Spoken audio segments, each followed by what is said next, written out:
Welcome to today's podcast interview. I brought on JJ DiGeronimo. JJ, welcome. Thank you for having me.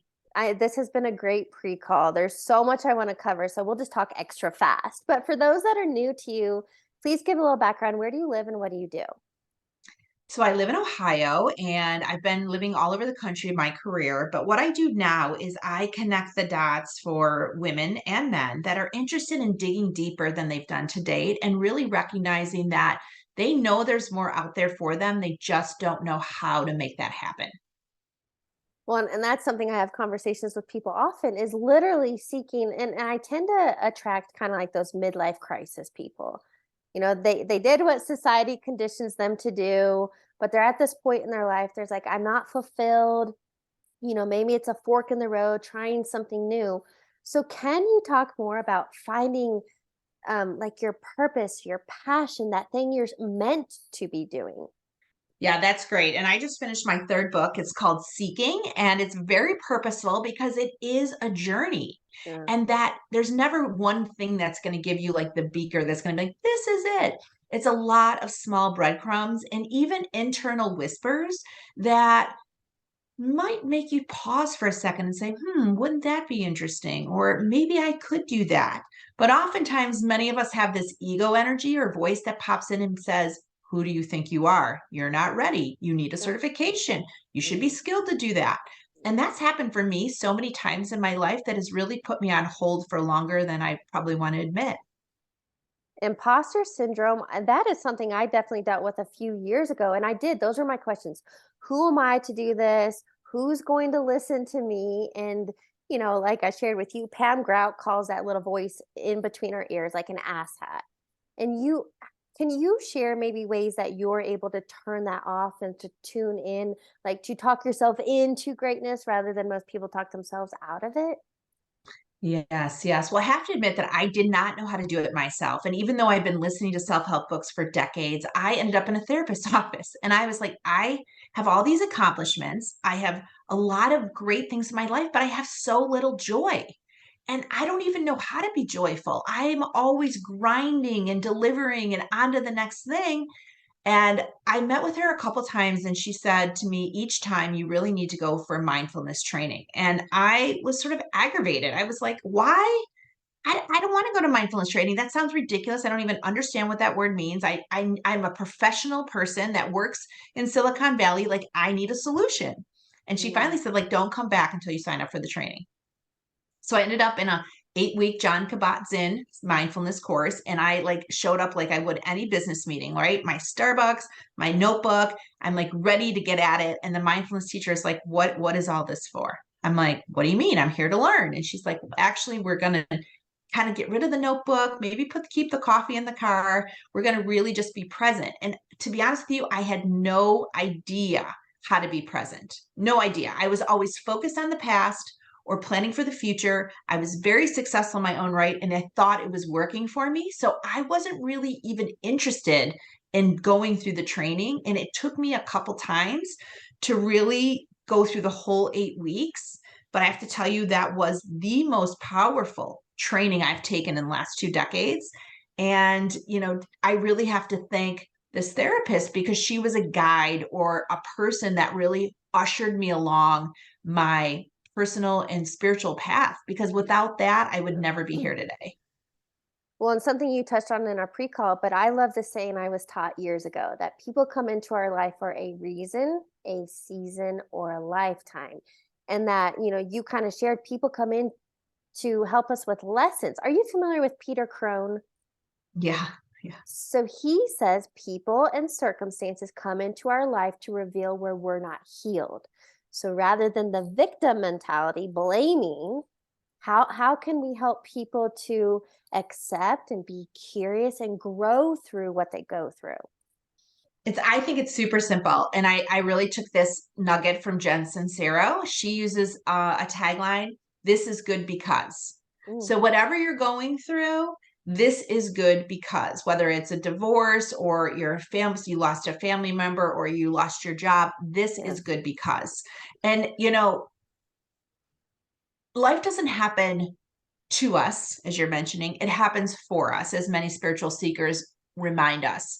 And I feel like when you shift the mindset to everything that's happening is for you and for the life lessons you signed up for, Yeah. it makes life a lot easier because you don't feel like a victim, as you're mentioning. You're actually feeling like it's more opportunistic because as you move through your life and gather these lessons, better and better things show up because you're ready for the lesson. Yeah. So back on the topic of finding that purpose or fulfillment, something that I was taught years ago, my first coach, Dietz, loved Coach Dietz. He told me to be more childlike. And when I went back and remembered what lit me up, what came naturally, and I used to torture my older brother and my cousins. My dad built me a playhouse when I was 7. I was always the teacher. And back then we had chalkboard. So I was always there chalkboarding or in my parents' kitchen. I would speak to my imaginary audience, and like I was animated and doing that then. So now, fast forward years, hindsight, having a podcast, getting into coaching is exactly what that younger version of Heather loved doing naturally. So is that one way to find it, or how else have you been able to help people? Well, I do believe you get glimpses of insight, and it's something that fires you up. Either Yeah. it fires you up like you want to solve a problem or you feel really good about it.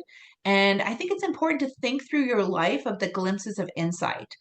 When I was working, I mean, first of all, I was in a situation with my family where my mother felt trapped a lot. And I feel like that was part of my lesson of helping women really get out of their own way to kind of move towards their Mm, life's work. But fast forward, my one of my jobs in high school and college, I worked at a retail shop, and there was a situation where a man was like really gripping a woman and yelling at her, and the store had 40 people in it. I was only 19. I was the only person to say something with the 40 people in the store at the same time to this man. Fast forward to, a work situation. I mean, I see glimpses of insight of me mm, sticking up mm. and being a voice when women don't have their voice. And I feel like that is carried through in my life's work through my first couple books and even more in this book Seeking, because it gives women an opportunity to see what has been percolating for decades so that they can try little things off the side of their desk to just get a little bit of comfort. You know what else comes to mind when you share that? And this has been top of mind for me in the last few weeks. In the 4th grade, I dressed up as Rosa Parks. Back then, I don't know what the assignment was, but we had to dress somebody from history. And I chose Rosa Parks.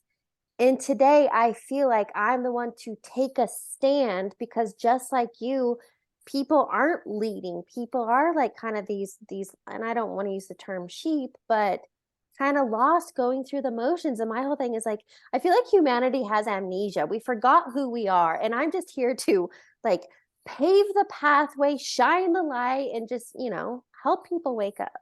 But I feel like that was the Rosa Parks in 4th grade. I love it. And it's like you knew it so early on. And we're shifting right now, sons, from the 5th sun to the 6th sun. And it is really about equalizing the feminine masculine energy. So you have Mm, chosen to be right here, right now, to shine that light on what is possible. Because it's going to take a lot of light beams to shift the energy of the planet. And I call ourselves light workers, and we are here strategically placed throughout the planet to create opportunities to shine light on ourselves, on our path for each other. And it's happening and it's really exciting. Okay, I think that's a great segue. I know you're super into energy and frequency, and I love the study of quantum physics, understanding everything is energy, even though we look solid and objects look solid, nothing is solid. So I would love to hear more Yeah. from you, the idea of energy and frequency and how thoughts become things and money and all the things. Yeah, so these lessons have come to me over the last decade. I mean, I just turned 50. So, I've been working through this for a long time, and it has finally come to me that life is just about the energy we exchange.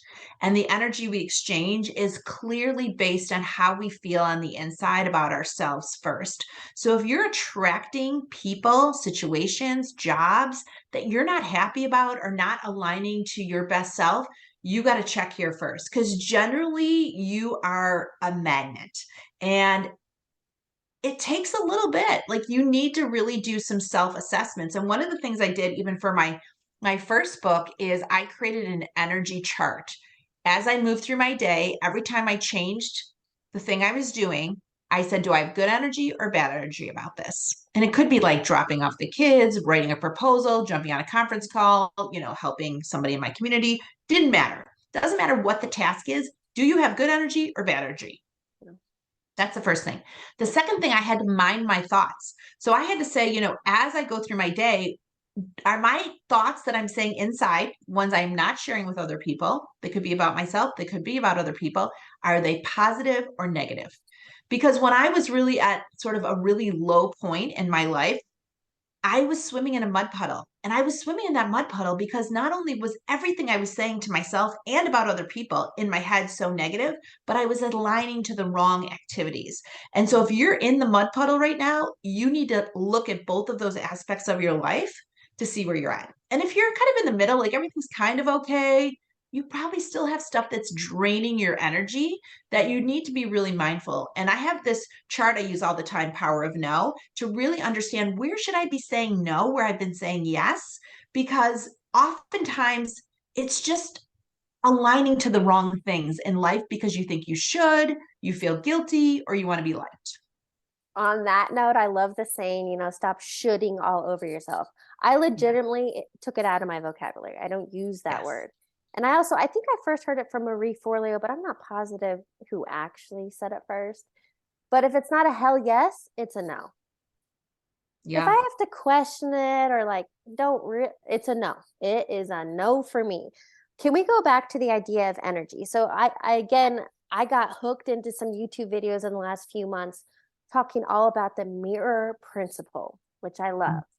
That life is literally a mirror. Whatever we're thinking and feeling is projected externally, and we get more of the same. So people, seeking external, changing jobs, changing relationships, it's like they're smudging the mirror, and it's like just fix the reflection. But somebody who isn't that mindful and intentional yet, this is going to be new to them, and it's sad. I call it like self radical honesty.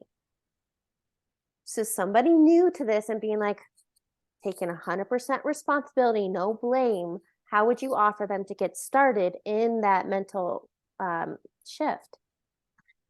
So I'm a big believer of doing things in small increments, generally off the side of your desk. So, whether you just block off 30 minutes in the morning or in the afternoon at your desk, listening to something that empowers you, reading something that inspires you, Mm. maybe not making the phone calls to people that when you get off the phone with them, you feel like, ugh, yuck. Like, kind of start weeding those types of conversations Yeah. out. They're just small activities. I think first you have to assess like what is bleeding your energy dry, or what is a vampire of your energy, as many tapping people would say. Yeah. But it really is about understanding where your energy is going and what is draining it. And honestly, I have a chapter that I call practicing polluter, because there's a lot of people that are complete practicing polluters and don't even realize it, where they're just, can you believe the coffee was hot? Or every time I try to get a cup of coffee at the coffee machine, there's no coffee. Or why does someone do that again? Or why do we have to stop at every floor at the elevator? Like they just constantly are just Yep. throwing up negative energy all over themselves and everybody around them. And if you Yeah. are one of those people, doing a little bit of a self-assessment of where are you right now is so helpful. And we've all been there. So it's not like you're on an island by yourself. I've been there too, where I've just been a practicing polluter. But I know it because my reflection is I hang out with a bunch of practicing polluters. Luckily, that was decades ago, but it was Yeah. part of my trajectory, and it's part of many people's trajectory. And it takes a lot of practice to stay in the positive or stay at a higher frequency.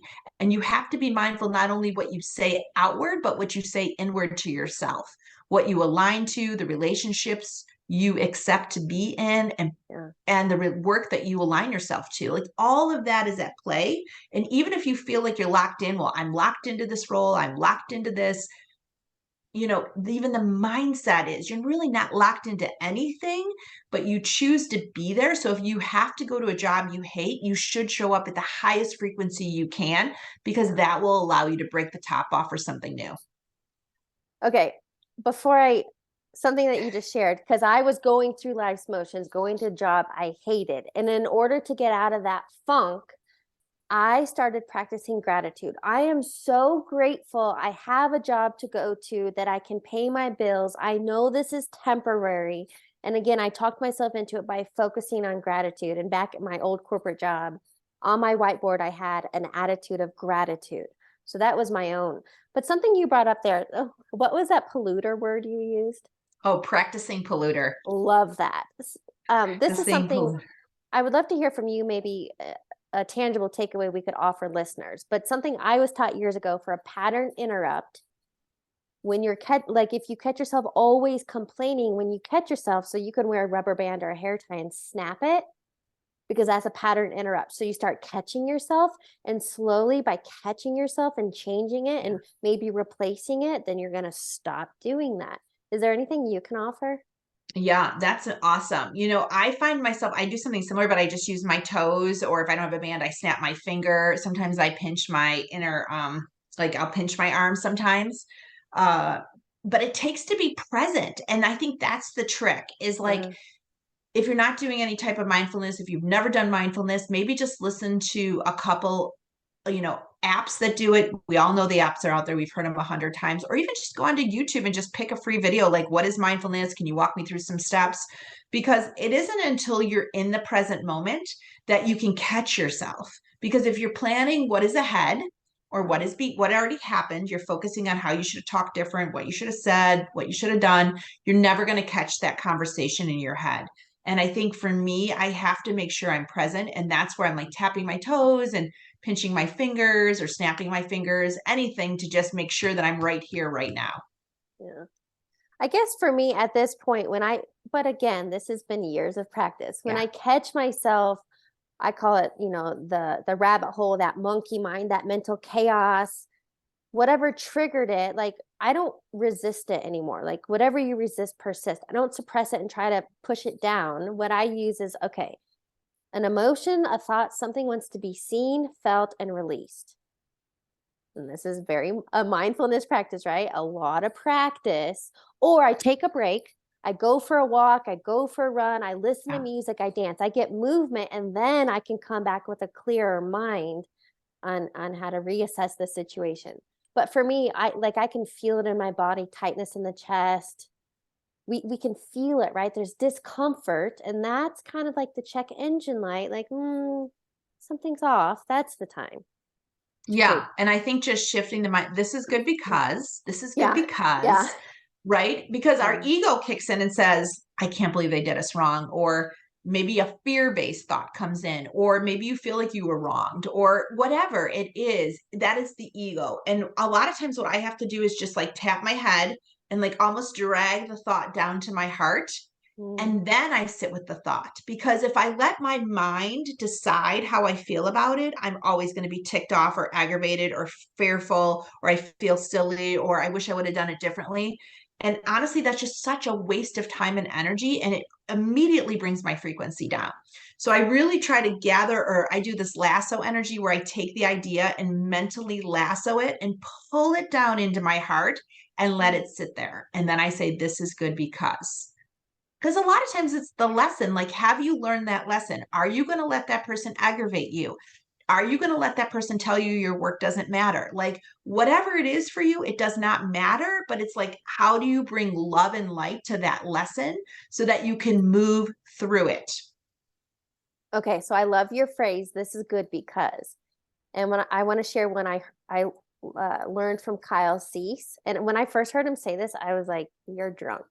But then I literally wrote it down. It's on my bulletin board in the corner, and he says, and I love that. So like you just got fired, and I love that. It's like acceptance. It's letting go. It's pivoting, whatever the scenario. And I'm stuck in traffic, and I love that. You know? Yeah. Very same concept. Like, it's shifting the mind to Yeah. appreciation and gratitude, Yeah. as you mentioned earlier. And I feel like when you move through life with appreciation and gratitude, which takes training, just training the mind, like what is good, what is good, what is good, you then look for good. And Yeah. I feel like if you believe that you are here for a higher purpose, or you understand that life is a journey, things are going to happen to move you along, whether you like it or not. So the quicker you can find the joy in the diversion, pit stop, detour, the more you're going to enjoy the life you're living. Are you familiar with Dr. Bruce Lipton? Yes. Okay, so I just got to see him live here in Denver, Ooh, like a wow. week and a half ago, and got to hug him. Like that man, talk about joy. That man is vibrant, high energy, loving life, and it was not always that way. His first, it was like I think he was about 40. His wake up call, his going through life's motions, miserable when he, through his lens, science, experiment, whatever. And that man is so full of joy because it's like, I get to be here. I have five senses to experience life. Like, this is our playground. And again, that's something I remind myself. It's like, I get to be here. What can I experience today? Where can I adventure? Where can I, like, this is supposed to be fun. It How, is. It how is. many And people are living that way? well, it's just hard sometimes when you're in the grind all the time, but you don't realize that you have the power to shift at any time, Yeah. as we talked about earlier. You have the power to shift anytime, and it really comes down to your thoughts and what you focus on. It's really that simple. And if you believe you have the power to change your thoughts and change your focus, you can change your outlook. Okay. On this topic, and I know you love energy and frequency, I think something anyone can relate to is money. Mhm. Most people have, like white knuckle, stronghold, the faucet's just dripping rather than flowing with ease and abundance. Can we talk about the energy of money, how to let go, how to let flow? Yeah, and again, something I had to learn because I grew up with very little money as a child. And again, that was on purpose. Looking back, that was on purpose. I Yeah. ended up working in Silicon Valley in tech. I'm a computer engineer and I came into a lot of money, but I didn't know how to manage it and I didn't know how to keep it and I didn't know Mm. what to do with it because I didn't really give it any type of abundance mindset.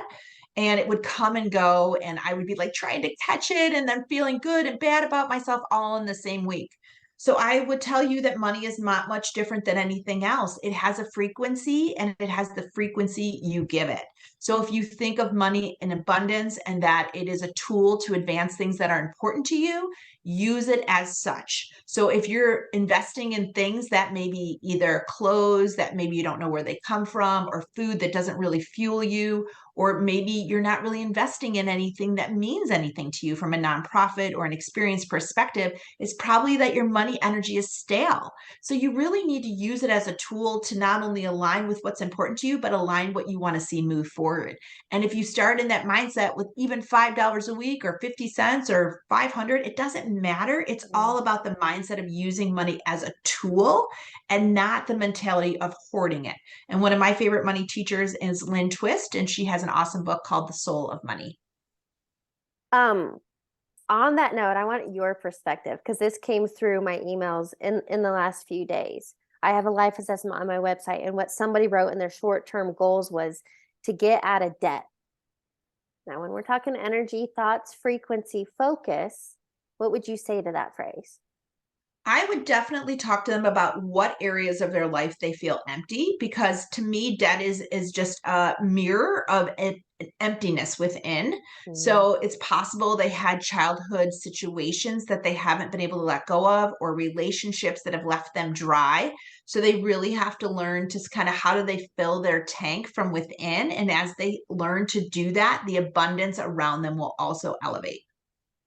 When I hear people talk about, okay, so even here are some phrases around money. Budget. I don't use the word budget. It sounds very restrictive to me.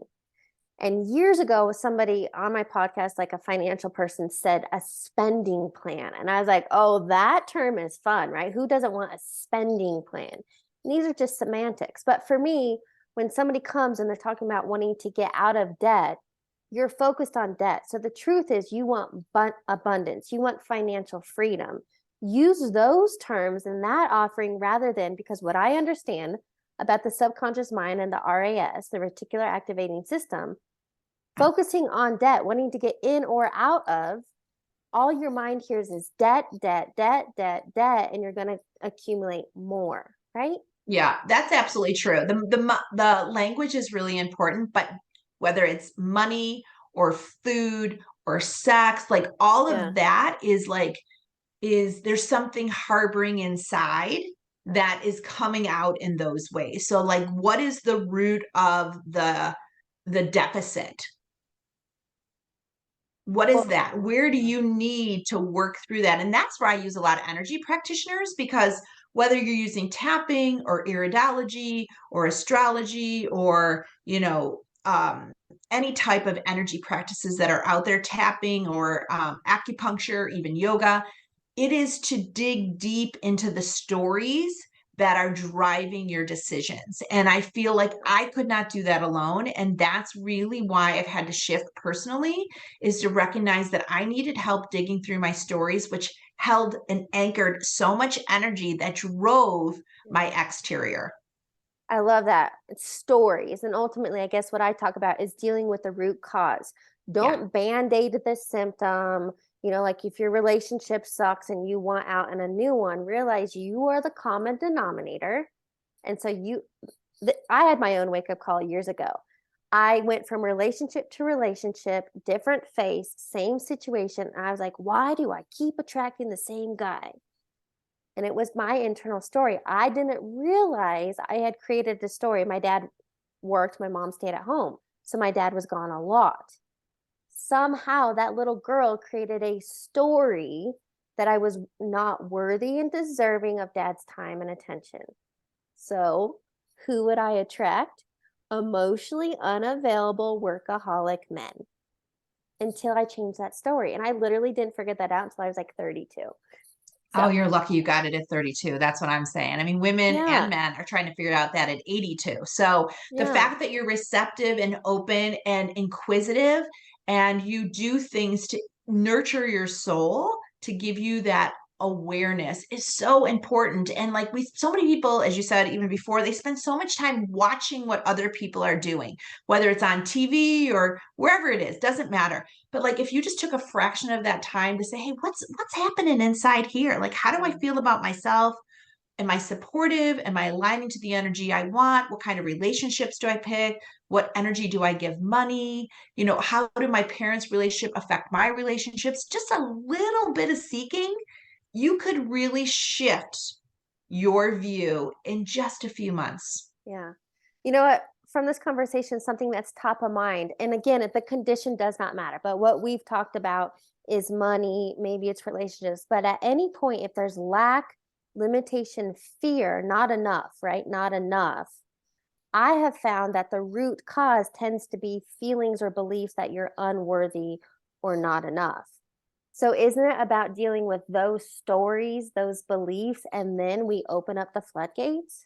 Yeah, it very much is so. And that's kind of the basis of what I wrote about next, because you can strive for leadership. You can strive for a business. You can strive for these accolades. And even with all of these external metrics that can make you feel good for a few minutes, the real work of your life starts within.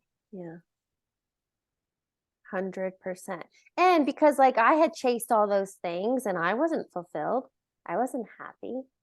I saw a guy's TikTok the other day. He was actually like, he's kind of woke now. He's conscious. He's aware of what his old behaviors, but very successful, multi-millionaire, but empty, because he was driven by the need for having money, because he thought that his bank account equaled his worth. And then he found out, nah, there's more to life. Yeah, and Oprah says too, she said, your deficits or uncertainties will be magnified with people who have money, because you just put them out there. And you see that on social media, right? You see Mhm. people put themselves out there and do the weirdest things. You're like, why are they doing that? They have to heal their wounds. They have to heal their wounds. And to heal your wounds takes time, and it takes dedication. It takes prioritizing yourself. And we all have them. But I will tell you, even like Bruce, right? He's so happy right now, but that's because he took the time to dig in and figure out who he was from the inside. when you do that, you create so much space for love and light, and you're able to enjoy the moment you're in, which a lot of Mm. people are drive-bys, right? They drive by the situation. They're not really with you. You know that when you're talking to them, they're thinking what they're going to say next or what they have to do next.